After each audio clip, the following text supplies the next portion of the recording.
दोस्तों, जब भी हमें अपने बालों में कोई ट्रीटमेंट कराना होता है तो स्मूथनिंग और केराटिन का नाम जुबान पे सबसे पहले आता है।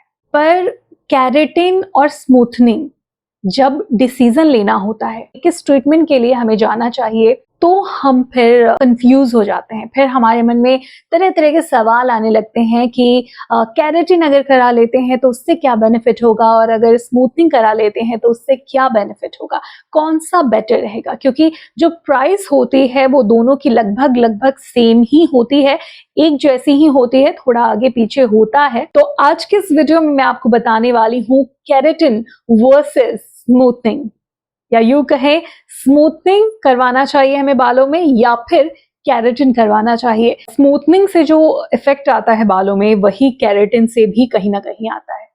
बहुत थोड़ा सा डिफरेंस होता है, पर वही डिफरेंस बहुत बड़ा होता है। मैं आपको आगे वीडियो में बताऊंगी कि क्या एक ह्यूज डिफरेंस है जिसकी वजह से स्मूथनिंग बहुत अलग है केराटिन से। हेलो फ्रेंड्स, मैं मेधावी और आप सभी का बहुत बहुत स्वागत है मेरे चैनल जिंदगी इजी में। इस चैनल पे आपको ब्यूटी, हेल्थ और लाइफस्टाइल से रिलेटेड वीडियोस मिलते हैं। तो अगर आपने अभी तक इस चैनल को सब्सक्राइब कर लिया है तो इसके लिए आपका तहे दिल से शुक्रिया, थैंक यू सो मच। तो सबसे पहले अगर हम केराटिन और स्मूथनिंग की सिमिलैरिटीज की बात करें तो दोनों में ही टेमिंग की जाती है।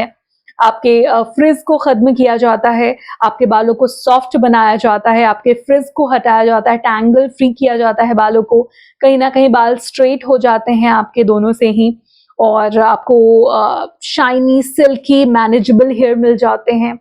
तो ये सारे बेनिफिट्स आपको दोनों में ही देखने को मिलते हैं। तो सबसे पहले स्मूथनिंग की बात कर लेते हैं। तो स्मूथनिंग में क्या होता है कि आपके बालों के टेक्सचर को बिना चेंज किए आपके बालों को फ्रिज फ्री बनाना, टैंगल फ्री बनाना, मैनेजेबल बनाना, स्ट्रेट बनाना। और केराटिन में ठीक उल्टा होता है।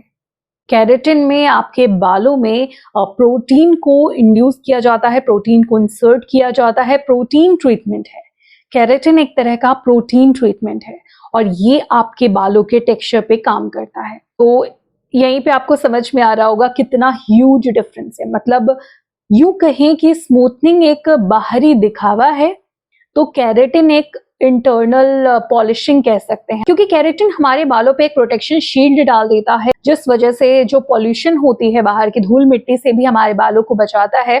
साथ में जो यूवी रेज होते हैं, जो सन रेज होता है, उससे भी हमारे बालों को कहीं ना कहीं प्रोटेक्ट करता है।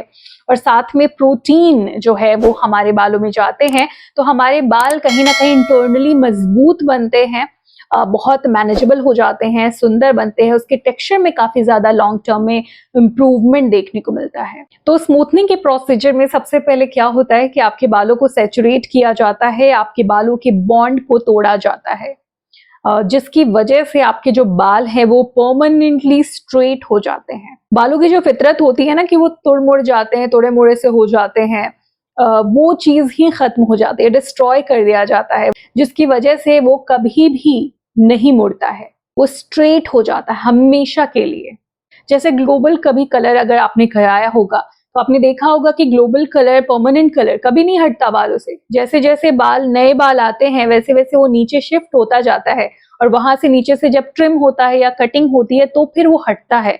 ठीक वैसे ही स्मूथनिंग के साथ भी होता है। वही केराटिन में क्या होता है कि जहां स्मूथनिंग में आपके बालों को सैचुरेट किया जाता है, वही केराटिन में आपके बालों में, आपके क्यूटिकल्स में, आपके बालों के कोर्टेक्स में केराटिन को इंसर्ट किया जाता है। केराटिन की कोटिंग की जाती है। उसको लंबे समय तक टिकने देने के लिए उसको ब्लो ड्राई करते हैं, और उसको आयरनिंग की जाती है, प्रेसिंग की जाती है उसकी, ताकि वो बालों में अच्छे से वो क्यूटिकल्स में चला जाए और लंबे समय तक उसका जो असर है वो बना रहे, जिससे कि आपके जो कमजोर बाल होते हैं ना वो धीरे धीरे करके मजबूत होने लगते हैं। आपको लॉन्ग टर्म में केराटिन का बेनिफिट देखने को मिलता है, फायदा देखने को मिलता है। बालों को काटना ही एक रास्ता होता है स्मूथनिंग को हटाने का, पर केराटिन में ऐसा नहीं है। केराटिन हार्डली 6 महीने, इससे ज्यादा नहीं चलता है केराटिन।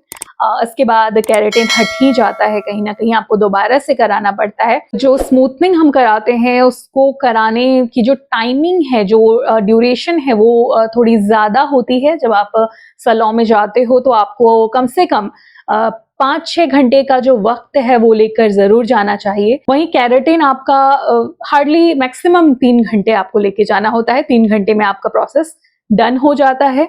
बहुत सैलून में आपको केराटिन के बाद अगले दिन बुलाया जाता है वॉश करवाने के लिए। आपको एज इट इज रात भर वैसे ही रहना होता है। अपने बालों को मोड़ना नहीं है, बांधना नहीं है, क्लच नहीं करना है, पोनी नहीं बनानी है, बालों को बस खुला एज इट इज छोड़ देना है। ये एक प्रिकॉशन होता है केराटिन का बहुत बड़ा। जब आप घर जाते हो तो आपको बिल्कुल भी टच नहीं करना है अपने बालों को, और नेक्स्ट डे आपको वॉश के लिए आना होता है। और दोनों में एक ह्यूज डिफरेंस होता है। स्मूथनिंग से आपके बाल बिल्कुल स्ट्रेट हो जाते हैं, फेक स्ट्रेट। आपको नजर आएगा कि आपके बाल नेचुरल नहीं लगते हैं। स्मूथनिंग कराने के बाद पता चल जाता है कि कोई ना कोई ट्रीटमेंट आपने करा रखा है, और कुछ भी कर लो उसके बाद, आप बांध लो, क्लच कर लो, कुछ भी कर लो, सो जाओ, कैसे भी, कुछ नहीं होगा आपके बालों को, एज इट इज रहेगा आपका बाल। सिर्फ आपका बाल तब खराब होगा जब बाल यहाँ से बड़े होंगे ना, जब जड़ों से नए बाल आएंगे, जब बाल का ग्रोथ होना शुरू होगा, तो जो नए बाल हैं वो आपके ओरिजिनल बाल होंगे, और जो पुराने बाल हैं वो आपके स्मूथनिंग कराए बाल होंगे। तो जब बाल थोड़े बड़े हो जाएंगे ना, जैसे इतने अगर ग्रोथ होते हैं तो पता नहीं चलता, जब धीरे धीरे ये बढ़ के यहाँ तक आते हैं ना, तो इतना ज्यादा ऑकवर्ड लगता है, इतना खराब लगता है देखने में। आप खुद इमेजिन कर सकते हो कैसा लगता होगा, कितना वियर्ड लगता होगा वो। तो इसीलिए स्मूथनिंग में आपको टचअप कराना जरूरी होता है। अगर आपको स्मूथनिंग लंबे समय तक रखना है तो आपको टचअप कराना होगा, नहीं तो बहुत ही ऑकवर्ड सिचुएशन का सामना आपको करना होगा।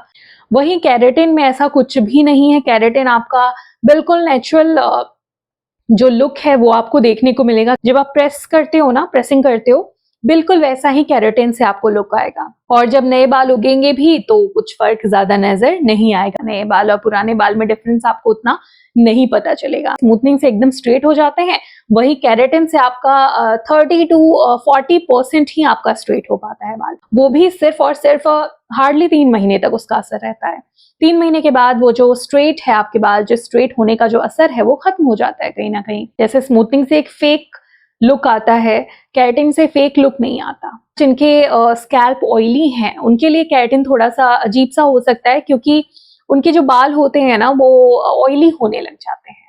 1-2 दिन में ही शैम्पू के आपके बाल स्कैल्प में ऑयल आ जाता है, थोड़े चिपक से जाते हैं, तो आपको फ्रीक्वेंटली शैम्पू करना पड़ सकता है। अगर आपके बाल बहुत ज्यादा पतले हैं तो फिर आप केराटिन ना कराएं तो ज्यादा अच्छा है। और स्मूथनिंग तो बिल्कुल भी नहीं कराना चाहिए, क्योंकि उसके बाद आपके बाल नजर ही नहीं आएंगे। जो थोड़े बहुत भी नजर आते हैं ना, स्मूथनिंग के बाद नजर नहीं आएंगे, क्योंकि वो दिखने लग जाता है ना कितना ही बाल है। चलिए दोस्तों, अगर आज का ये वीडियो आपको यूजफुल लगा हो, अच्छा लगा हो, इन्फॉर्मेटिव लगा हो, तो इसे लाइक जरूर करिएगा, अपने फ्रेंड्स एंड फैमिली के साथ जरूर शेयर कर दीजिएगा।